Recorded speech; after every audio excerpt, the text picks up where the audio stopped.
ஆறுபடை வீடு அமர்ந்திடும் வேல்முருகா, ஆதியந்தம் யாவும் கடந்தவன் ஞான வேலா குமரா. செங்கதி வேளா சங்கரி பாலா பள்ளிமயில் மணவாளா, தஞ்சம் என்று உன்னை பணிந்தோம் தென்பழனி வடிவேலா. ஆறுபடை வீடு அமர்ந்திடும் வேல்முருகா, ஆதியந்தம் யாவும் கடந்தவன் ஞான வேலா குமரா.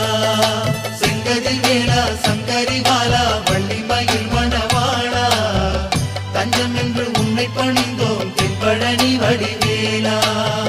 மலைமகள் ஈஸ்வரி மைந்தன் உன் திரு கைகளில் வேலிருக்கு, அடியவர் இன்னலை போக்கிட வந்திட வேண்டும் காவலுக்கு. காலை முதல் மாலை வரையில் உன்னழகு கண்டு மனம் சொக்கிட வேண்டும் அருள் வழங்கு.